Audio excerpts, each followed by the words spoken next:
ত্রয়োদশ সংসদ নির্বাচনের জন্য আরও ৩৬ আসনের প্রার্থীর নাম ঘোষণা করেছে বিএনপি।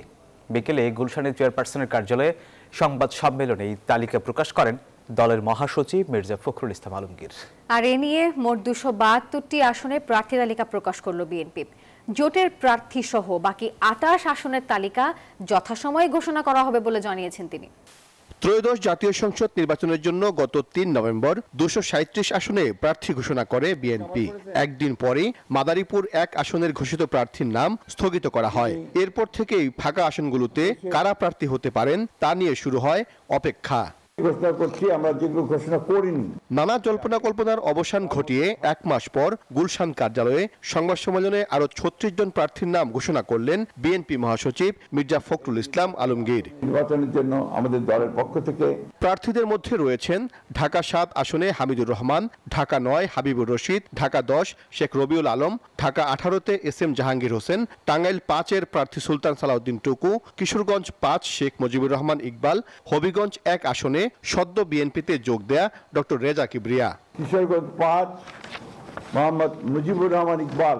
এদিকে বরিশাল ৩-এ জয়নুল আবেদিন, সিলেট ৪ আরিফুল হক চৌধুরী, চট্টগ্রাম ৬ গিয়াসউদ্দিন কাদের চৌধুরী, ঠাকুরগাঁও ২ আব্দুস সালাম, দিনাজপুর একমাত্র স্মার্ট সিটি বসুন্ধরা, আধুনিকতায় এক ধাপ এগিয়ে।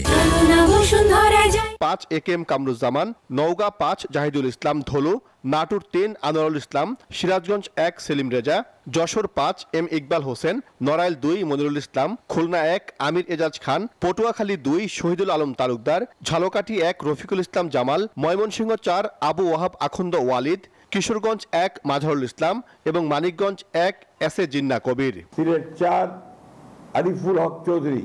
অন্যদিকে মুন্সিগঞ্জ ৩ মোহাম্মদ কামরুজ্জামান, গাজীপুর ১ মুজিবুর রহমান, রাজবাড়ী ২ হারুনুর রশিদ, ফরিদপুর ১ খন্দকার নাসিরুল ইসলাম, মাদারীপুর ১ নাদিরা আখতার, মাদারীপুর ২ জাহানদার আলী খান, সুনামগঞ্জ ২ নাসির হোসেন চৌধুরী, সুনামগঞ্জ ৪ নুরুল ইসলাম, কুমিল্লা ২ সেলিম ভুইয়া, চট্টগ্রাম ৩ মোস্তফা কামাল পাশা, চট্টগ্রাম ৯ মোহাম্মদ আবু সুফিয়ান, চট্টগ্রাম ১৫ নাজমুল মুস্তফা আমিন ও কক্সবাজার ২ আসনে আলমগীর মাহফুজ উল্লাহ ফরিদ। বাকি ২৮টি আসনে বিএনপির সঙ্গে যুগপৎ আন্দোলনকারী দলসহ শিগগিরই প্রার্থী ঘোষণা করা হবে বলে জানান মির্জা ফখরুল। আমাদের যে অ্যালায়েন্সের সঙ্গে যারা আছেন তাদেরগুলো এবং আমাদের ২-১টা আপনার ডিসিশন হবে, সেগুলো আমরা পরে যথাসময়ে ঘোষণা করব। এর আগে ২৩৬টি আসনের প্রার্থী ঘোষণার পর অনেক আসনে প্রার্থী পরিবর্তনের দাবি জানিয়ে আসছেন অনেকে। তবে এর কোনো আসনেই প্রার্থী পরিবর্তন করেনি বিএনপি। এগুলোর ব্যাপারে পরিবর্তনের সম্ভাবনা খুব কম। সাইফুল ইসলাম, নিউজ 24, ঢাকা।